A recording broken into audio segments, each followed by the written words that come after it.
Good news, খুশির খবর। চাকরির ফাইনাল মেরিট লিস্ট প্রকাশিত হয়েছে। শীঘ্রই চাকরি প্রার্থীদের হাতে অফার লেটার তুলে দেওয়া হবে এবং খুব সম্ভবত এই মাসেই চাকরি প্রত্যাশী ভাইদের জয়েনিং হয়ে যাবে। ডিটেলস চাকরির বিজ্ঞাপন এবং মেরিট লিস্টে যারা স্থান পেয়েছে ডিটেলসতে আমরা দেখে নেব। প্রথমত সবাইকে অভিনন্দন জানাচ্ছি। গত 12 জুন 2026 ত্রিপুরা সরকারের উদ্যোগে ত্রিপুরা সরকার পরিচালিত একটি চাকরির মেলা অনুষ্ঠিত হয়, যার বিজ্ঞাপন ছিল director skill development recruitment time. এই ছিল সেই বিজ্ঞাপনটা। এখানে প্রচুর ক্যান্ডিডেট এই চাকরি মেলাতে অংশগ্রহণ করেছিল। অংশগ্রহণ করার পর যারা যারা সিলেক্টেড হয়েছে তাদের নাম লিস্ট প্রকাশিত হয়েছে। Director skill development government of Tripura থেকে স্পন্সর করা হয়েছিল। এটা বেনে ছিল ওমেন আইটিআই ইন্দ্রনগরে। প্রচুর সংখ্যক ভিড় ছিল, প্রচুর সংখ্যক চাকরি প্রত্যাশী এই মেলাতে অংশগ্রহণ করেছিল। তারপর এই মেলাতে যারা সিলেক্টেড হয়েছে ক্যান্ডিডেটরা কোন পোস্টে সিলেক্টেড হয়েছে, কোথায় সিলেক্টেড হয়েছে, কোন কোম্পানিতে সিলেক্টেড হয়েছে, সেটা নাম লিস্ট প্রকাশিত হয়েছে। সবচেয়ে প্রথম বিবেক সিনহা, রাহুল দেবনাথ, সুতপা চক্রবর্তী, প্রফুল্ল দেববর্মা, অভিলাষ দেববর্মা, অজয় দাস, অপূর্ব দেব, বাবলু সরকার, বিদেপ্তা মজুমদার, বিনোদেব, প্রচুর সংখ্যক ক্যান্ডিডেট এখানে সিলেক্টেড হয়েছে। প্রথম অ্যাসেম্বলি অপারেটর পোস্টে যারা অ্যাপ্লাই করেছিল প্রথম তারা সিলেক্টেড হয়েছে।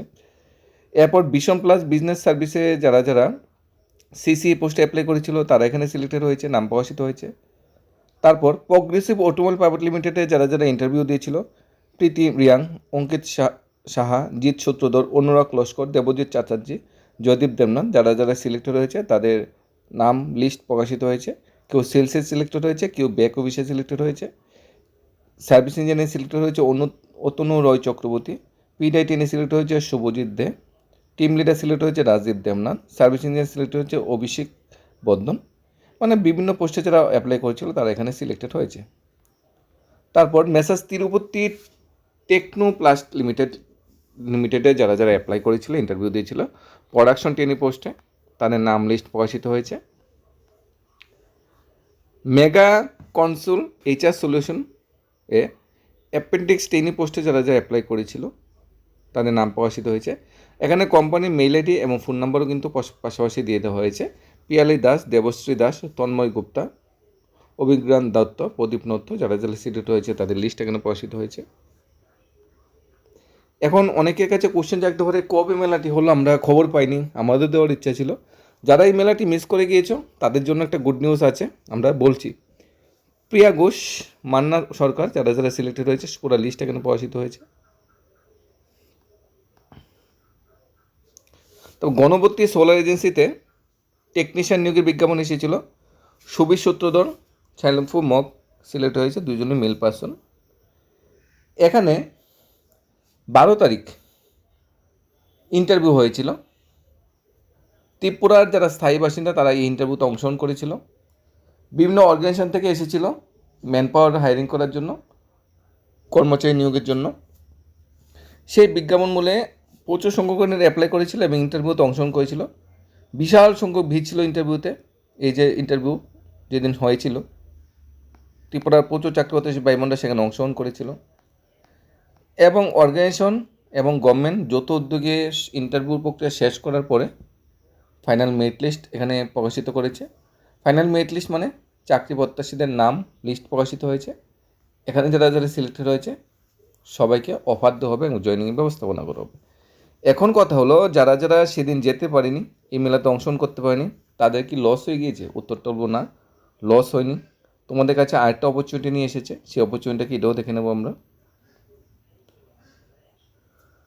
আজকে প্রতিবাদী কলম, তারপরে সন্ধান পত্রিকা এবং গতকালকের প্রতিবাদী সন্ধান এবং দৈনিক সংবাদে 10,435খানা ভ্যাকেন্সির একটা বিজ্ঞাপন এসেছিল।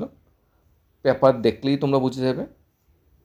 এখানে 10,435খানা কর্মচারী নিয়োগ করা হবে ত্রিপুরা থেকে। খোয়াইতে ইন্টারভিউ হবে 30 জুন। যারা যারা দেশ বিদেশের প্রাইভেট সেক্টরে 10,435টি চাকরিতে অংশগ্রহণ করতে চায় তাদের কাছে অনুরোধ থাকবে যারা যারা 30 জন অংশগ্রহণ করে এই চাকরি মেলাতে 10,435খানা পোস্ট, বিরাট সংখ্যক পোস্ট, কিন্তু প্রচুর সংখ্যক ভ্যাকেন্সি কিন্তু বেরিয়েছে। এখন অ্যাপ্লাই কীভাবে করতে হবে, কোন ক্যাটাগরিতে কতজন নিয়োগ করা হচ্ছে, কোয়ালিফিকেশন কী, স্যালারি কী, বয়স কত, সেটা বিরাট বড় একটা জানার বিষয়। এই রিলেটেড ভিডিও গতকালকে আমাদের চ্যানেলে পাবলিশ করা হয়েছে আর্লি মর্নিংয়ে, আপনারা দেখে নিতে পারেন। জাস্ট নিচের দিকে 3 বা 4 নম্বরে যে ভিডিওটা আছে লেখেই আছে 10,000 প্লাস ভ্যাকেন্সি, 10,300 প্লাস ভ্যাকেন্সি নিয়ে নতুন চাকরির মেলা, ত্রিপুরা সরকার পরিচালিত চাকরির মেলা, 15 থেকে 20-25 হাজার টাকা বেতন ধার্য করেছে। সে ভিডিওটা দেখে নিতে পারেন, ডিটেলস আপনি পেয়ে যাবেন। এখন কথা হলো, এই চাকরিগুলো কি গভর্নমেন্ট সেক্টরে না প্রাইভেট সেক্টরে?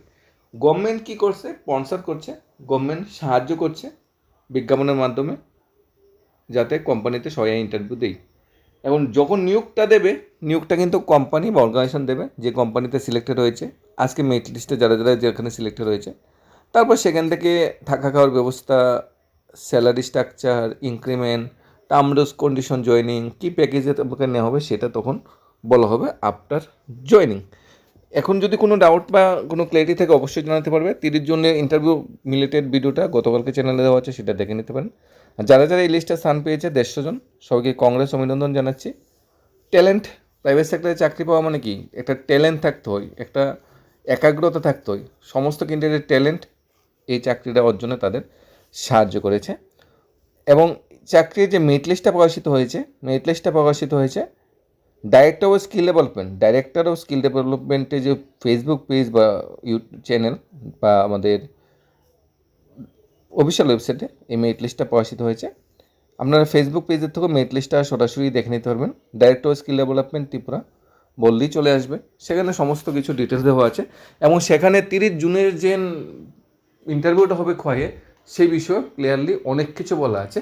এবং ইন্টারভিউতে কী ধরনের কোশ্চেন করা হবে সেটাও কিন্তু ডিটেলসে সেখানে বলা আছে, সেখান থেকে আরও বিশদভাবে আপনারা জেনে নিতে পারেন। ধন্যবাদ সবাইকে।